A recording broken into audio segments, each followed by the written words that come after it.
welcome back to my channel. Today I'm going to resume talking about resumes by delving in deeper into some of the sections that you might have in your resume. This video is part 2 of the video that I posted last week about resumes, so make sure to check that out. I'll put the link in the description below for that.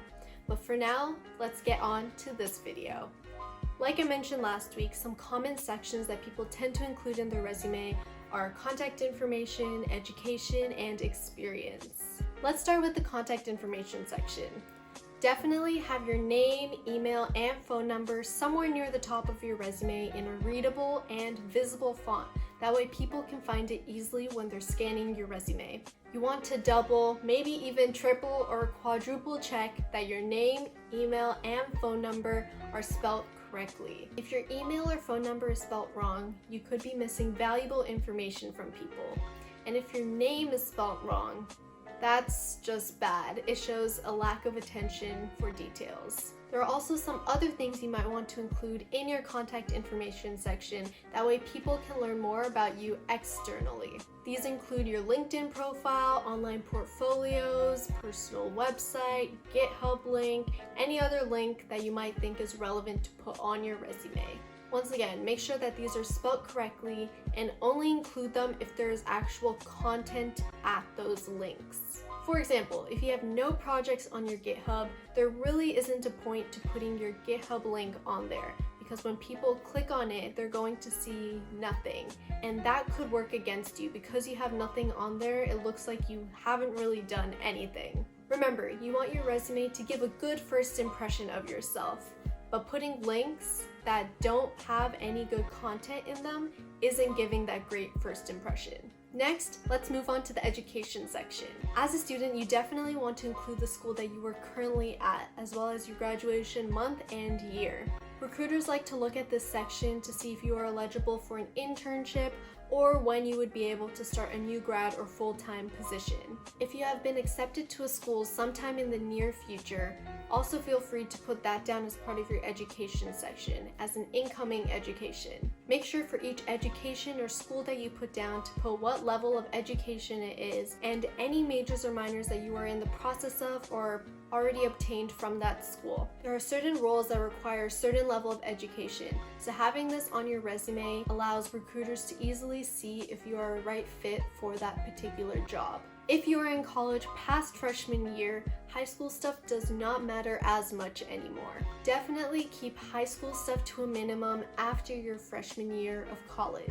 During freshman year, it's okay to keep high school things on your resume as you start to build up experience, extracurriculars, classes, and skills in college. Another thing to consider in your education section is your GPA. Only put your GPA if it's good and you think it will add positively to your profile. Recruiters I've talked to typically say that 3.5 and above is a good GPA, but this good really depends on your school and also what you're studying. Now moving on to the objectives section. This section can be pretty redundant on your resume based on what you're applying for. If you're applying for a job and they ask for a cover letter or why you want to work there as part of the application, you do not need to put the objectives section on your resume. Your objective and reason for what you're looking for can go in much more detail on your cover letter versus in one sentence on your resume. Especially in a one-page resume where every little bit of space counts, don't take up space with your objective section. There are other places to put your objective and state out your reasons for why you want to work. Now on to the experience section. For each experience, it's important to include the time period, what role you were in, the company or org that you were at, and probably the most important, the bullet points explaining your experience. Like I mentioned in part 1, make sure your experience descriptions are not wordy, they're short and to the point. Make sure to focus on the impact of your work and quantify your experiences. Action verbs are also a great way to spice up your bullet points and also make it sound really, really impressive. For example, instead of saying created, you could say designed, conceptualized, pioneered, launched, invented. Instead of saying planned, Try saying coordinated, forecasted, engineered, outlined, arranged. Instead of saying improved, you can say refined, strengthened, optimized, enhanced. And instead of lead, you can say mentored, advised, managed, aided, supported. There are so many different action verbs to spice up your resume. Make sure to use them instead of the boring old verbs that we hear all the time. If you don't have too much experience, try to prioritize other parts of your resume, such as skills, activities, projects, or any of the other sections that I mentioned in part 1 of this video. Prioritizing projects on your resume is great as you're starting to get more experience, and it shows that you are trying to gain skills as well. Now for the activities section. This could include clubs, organizations, sports, leadership opportunities, volunteering positions, workshops, and many others. Adding some of these is a great way to show leadership, communication, and teamwork.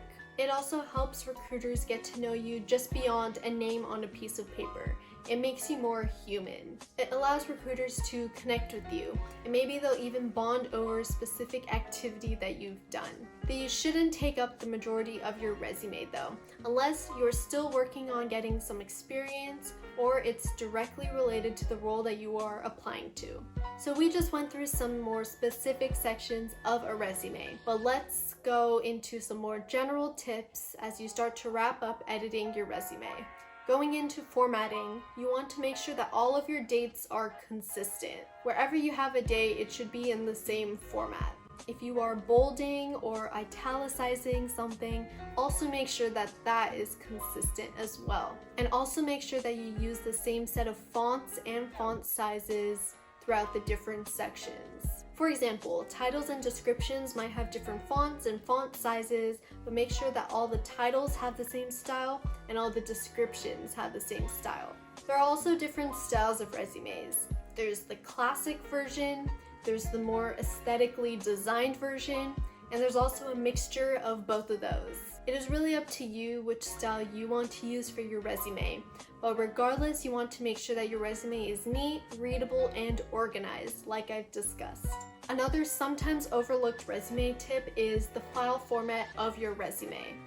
Whenever you submit your resume online, always submit a PDF version of your resume. PDFs retain the style and formatting of your resume, whereas with a Word document, the font and the formatting choices might get ruined based on the type of computer someone uses.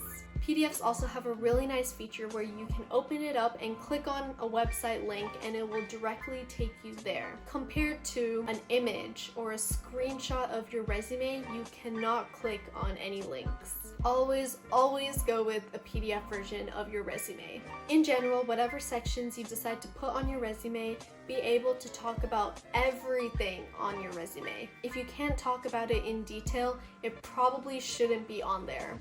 Also, every person looks for something different in a resume, so it's important to keep all of the sections up to date and make sure to keep talking with others to keep refining and editing your resume. It's definitely an ongoing process. As you grow as a person, your resume will also be growing along with you. That's it for me today. If you haven't already watched part 1 of the resume tips video that I made last week, make sure to check that out. Link is in the description below. And also let me know what you think and what resume tips you'll be using as you start to edit your resume. Make sure to subscribe to my channel if you're interested in hearing more, and I'll see you next week. Bye!